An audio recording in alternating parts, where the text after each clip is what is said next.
Welcome to Today in Prophecy Daily News in 15 minutes or less. News from the perspective of the Bible. Wow.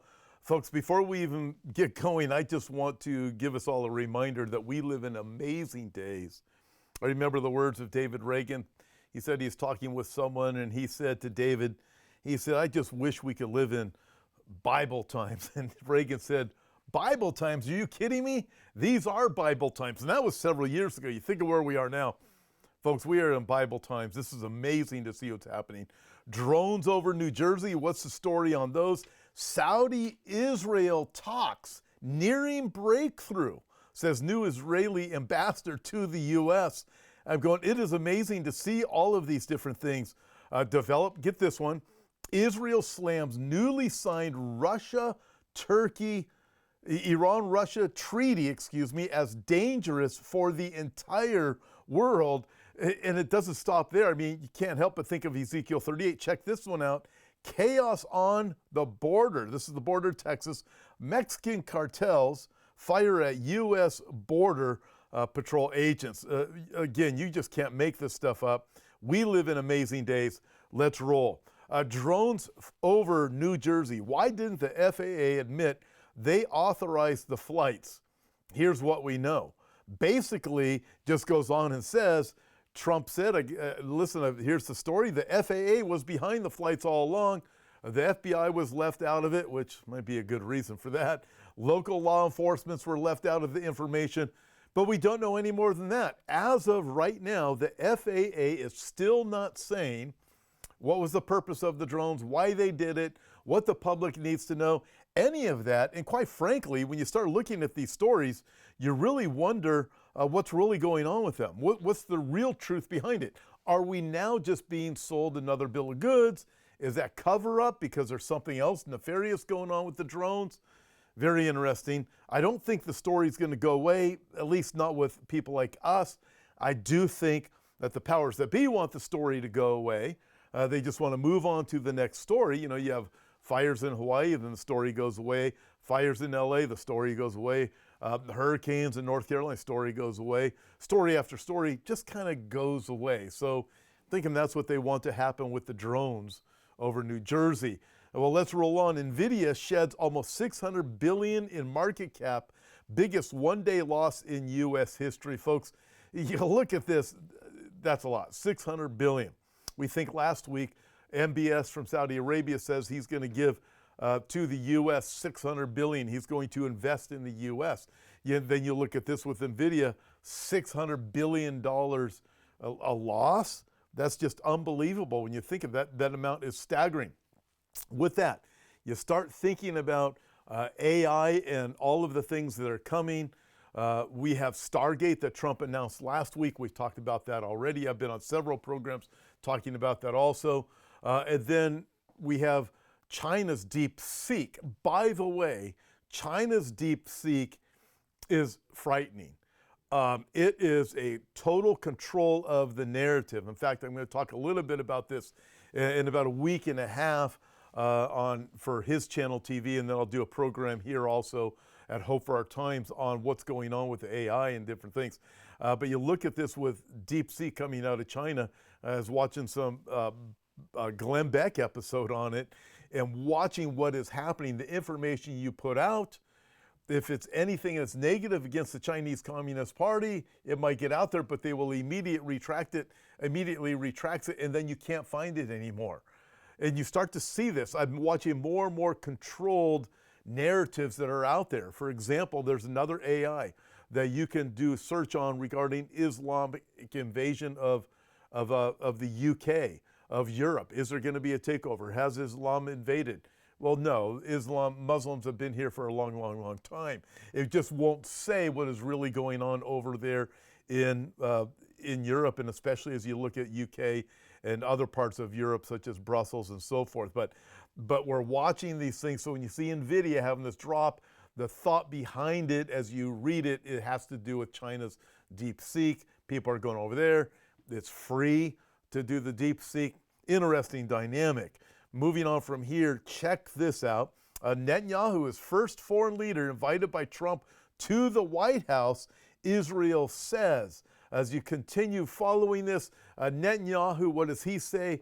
He says, hey, we picked up right where we left off. I'm sure as you look at that picture right there on your screen right now, if you get Israel, if you get the Bible, if you get God's covenant with Abraham, Isaac, and Jacob, you can get this, and you understand the relationship that God has. You also understand a need for a relationship from the biblical sense with the nation of Israel.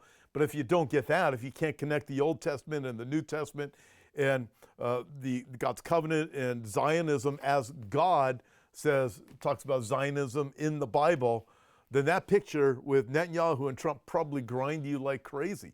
I'm watching people that are given over to replacement theology and post-millennial teaching.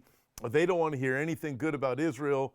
In fact, I was with John Haller just the other day, had him on the program with Michael Rechtenwald. What did he say? He said, if you are Zionist, you are not a Christian. I'm thinking, wow, what's that have to do? I mean, how do you say that regarding the Bible when God is the original Zionist? And you continue to follow that pattern throughout the Bible. 150 times in the King James Bible alone, Zion in a favorable mention in both the Old Testament and New Testament. Absolutely amazing to see, but picking up, as Netanyahu said, right where we left off. Interesting days, but there's so much more. Check this out. Saudi-Israel talks nearing breakthrough, says new Israeli ambassador to the U.S. Amazing. Later, who officially began his role on Friday, described normalization with Saudi Arabia as part of a broader realignment in the Mideast. Israel is closer than ever to normalization with Saudi Arabia. Israel's newly appointed ambassador to the U.S. later revealed in an exclusive interview with the Jerusalem Post the development will be a game changer for the region and beyond, he said. Later also officially began his role on Friday, described normalization with Riyadh as part of a broader strategic realignment in the Middle East following the decline of Hamas, Hezbollah, and other Iran proxies. We're closer to Saudi Arabia because we've degraded Hamas, he said. The fall of Syrian leader Bashar al-Assad and the weakening of Iran's influence have brought us to a moment of opportunity.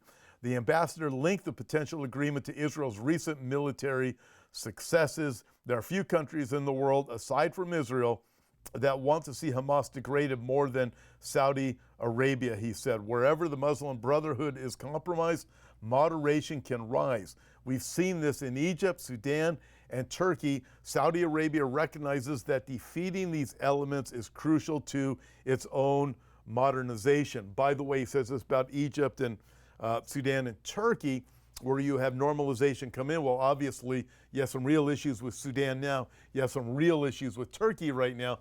In fact, it looks like Turkey is a major problem for Israel, and that may go head to head. Turkey wants Israel out of Syria. Israel's saying there's no way that we can pull out of Syria, especially with Turkey being in Syria, and you have Golani, this radical terrorist that's running the terror angle of Syria right now. So Israel's there. You have Turkey threatening Israel now. And we know that Turkey actually wants Jerusalem. They've made it very clear. Erdogan, the president of Turkey, has. So you look at this dynamic taking place, yet you have this formalization of normalization regarding Saudi Arabia and Israel taking place. I'm telling you, we live in amazing days. And get this, the Al Jamaina reports, Israel slams newly signed Iran-Russia treaty as dangerous for the entire world. Israel is deeply concerned about a recently signed comprehensive strategic partnership treaty between Iran and Russia, according to the Jewish state's ambassador to Moscow.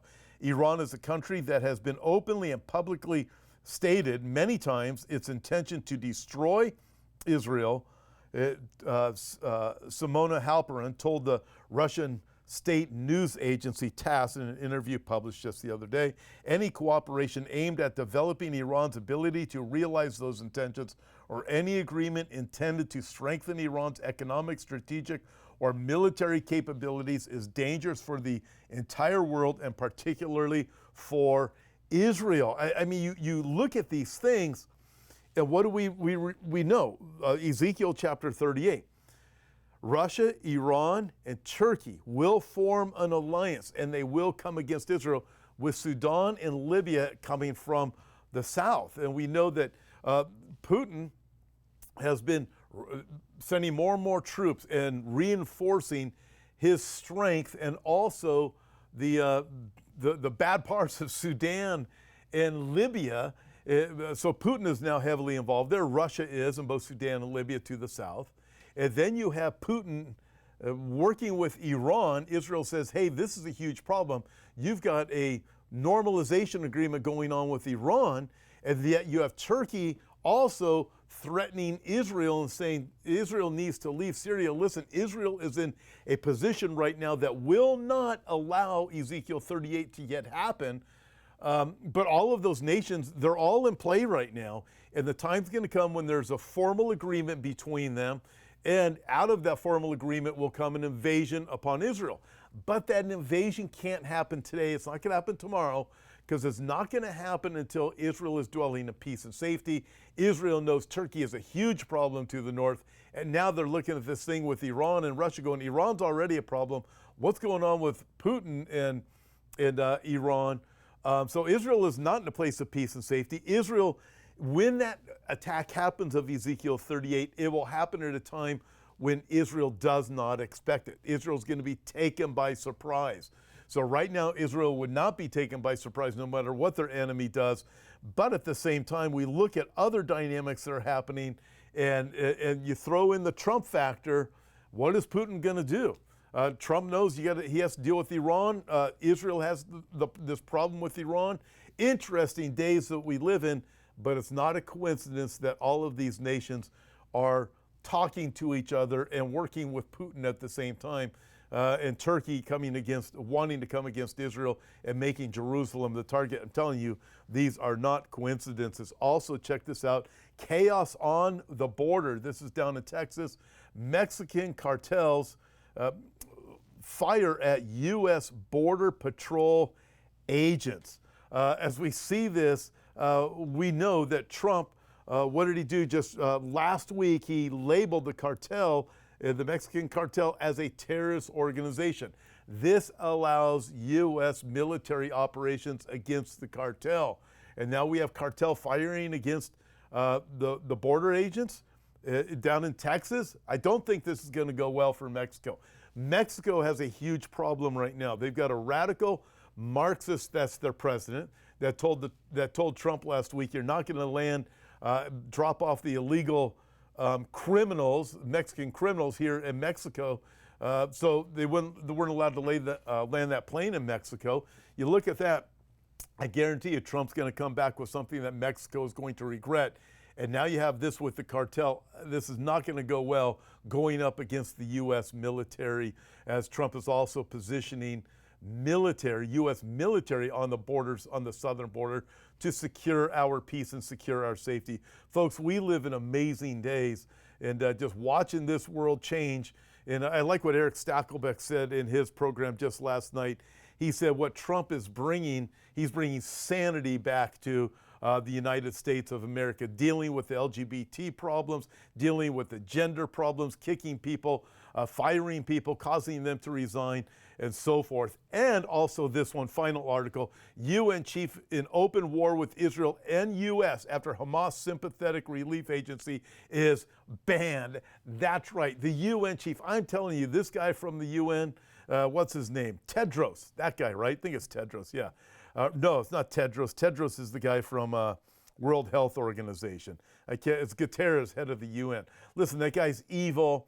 The UN is evil. They were holding hostages, Hamas was, in a UN building. I'm telling you, they are evil, and they're being dealt with correctly now by the U.S. and Israel. God bless you guys.